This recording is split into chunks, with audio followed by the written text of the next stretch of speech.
Assalamualaikum warahmatullahi wabarakatuh. Perkenalkan, nama saya Rian Habonaran Pulungan dari akuntansi perpajakan 5A. Di video kali ini saya akan membuat video tentang tax treaty provision, dividen, bunga, dan royalti. Tax treaty itu ada tiga yang akan saya jelaskan ini. Ini pertama adalah dividen, bunga, dan royalti. Ketentuan tarif PPh pasal 26 mengatur kebijakan tarif sebesar 20% yang bersifat final atas penghasilan bruto yang diperoleh dari bunga, termasuk premium, diskonto, insentif yang terkait dengan jaminan pembayaran pinjaman. Yang kedua adalah royalti, sewa dan pendapatan lain yang terkait dengan penggunaan aset. Insentif berkaitan dengan jasa, pekerjaan, dan kegiatan. Yang kelima hadiah dan penghargaan. Yang terakhir adalah dividen. Tarif tersebut juga disesuaikan dengan tarif yang mengacu pada Persetujuan Penghindaran Pajak Berganda atau P3B atau Tax Treaty.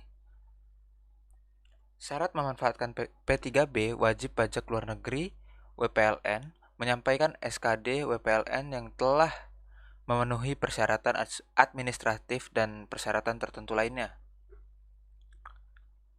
Saya akan membagi tiga tentang tax treaty nih. Yang pertama pengertian tax treaty, yang kedua model, yang ketiga tujuan. Dividen merupakan penghasilan yang diterima pemegang saham dari suatu perusahaan. Dividen, negara tempat dividen berasal berhak mengenakan pajak atas dividen tersebut.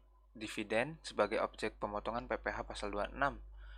Negara domisili bersangkutan mempunyai perjanjian pemajakan dengan Indonesia dan terdapat SKD, maka tarif yang dikenakan adalah tarif yang sesuai dengan tax treaty.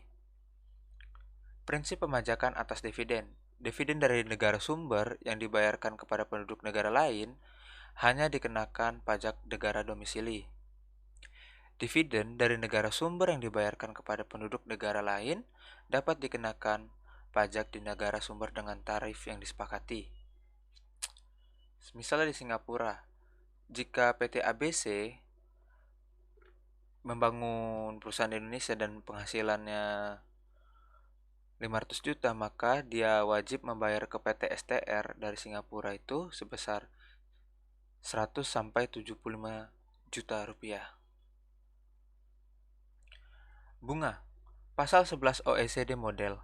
Penghasilan dan semua jenis tagihan utang yang dijamin dengan hipotek maupun tidak dan mempunyai hak atas pembagian laba maupun tidak. Penghasilan dari sekuritas yang diterbitkan pemerintah dan penghasilan dari surat-surat obligasi atau surat utang. Premi dan hadiah yang melekat pada sekuritas, obligasi atau surat utang. Denda atas keterlambatan pembayaran tidak diperlukan sebagai bunga. Alokasi hak pemajakan atas penghasilan bunga. Negara sumber berhak untuk memajaki. Pembatasan hak bagi negara sumber penghasilan atas bunga adanya. Pembatasan tarif pajak biasanya 10% dari jumlah bruto pembayaran bunga. Negara domisili berhak untuk memajaki, memiliki hak pemajakan residual atas penghasilan bunga. Penghindaran pajak berganda. Penggunaan metode kredit pajak oleh domisili negara. Menurut P3B, terdapat perjanjian perpajakan antara Indonesia dengan negara-negara lain seperti berikut. Negara Belanda, dia memiliki tarif 10% sampai 20%. Negara Belgia, Inggris, dan Filipina memiliki tarif 10 hingga 15%. Prancis memiliki tarif 10% hingga 20%. Kanada 15%, Jerman Barat 10%, Thailand 15%, dan Jepang 10%. Ada contoh dari A Corporation dan BUTA Corporation dan B Corporation. Nah, di sini ada contohnya Indonesia dan Kanada. Di sini dijelasin kalau pinjamannya itu sebesar 50 miliar dan pembayaran bunganya sebesar 2,5 miliar. Nah, di tax rate itu ada perjanjian kalau Kanada itu akan membayar sebesar 15% bunganya. Maka, di contoh berikut adalah 2,5 M dikali 15% adalah 375 juta sebagai pajaknya. Royalti adalah besaran uang Uang yang dibayarkan seseorang untuk penggunaan properti hak paten hak cipta atau sumber alam lainnya. Karena penggunaan tersebut memberikan keuntungan berdasarkan pasal 12 ayat 1 P3B, hak pemajakan atas royalti yang timbul di negara sumber yang diterima oleh penerima manfaat. Sebenarnya hanya dapat dikenakan pajak di negara domisili atau hak pemajakan atas royalti diberikan sepenuhnya kepada negara domisili pengenaan pajak dan dapat menggunakan ketentuan hukum pajak nasional, yaitu pajak pasal 26 UU PPH tarif 20%. Royalti, penjelasan pasal 32 Undang-Undang PPH menyebutkan bahwa perjanjian perpajakan berlaku sebagai perangkat hukum yang berlaku. Khusus dengan demikian, ketentuan dalam Undang-Undang PPH tidak berlaku jika di dalam perjanjian perpajakan P3B diatur lain.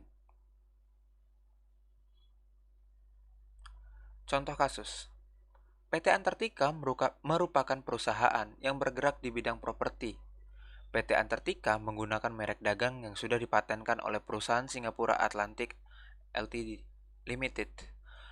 Dari penggunaan hak merek tersebut, PT Antartika membayarkan royalti setiap tahunnya sebesar 700 juta rupiah. Atas pembayaran tersebut dikenakan pajak royalti. Berikut adalah penyelesaiannya. Dikenakan pajak berdasarkan penghasilan PPh pasal 26 di Indonesia sebesar 20% dengan pajak sebesar 140 juta. Indonesia dengan Singapura memiliki tax treaty sehingga ketentuan yang digunakan adalah Tax Treaty Indonesia Singapura. Ketentuan pajak royalti yang telah disepakati oleh kedua negara adalah sebesar 15%.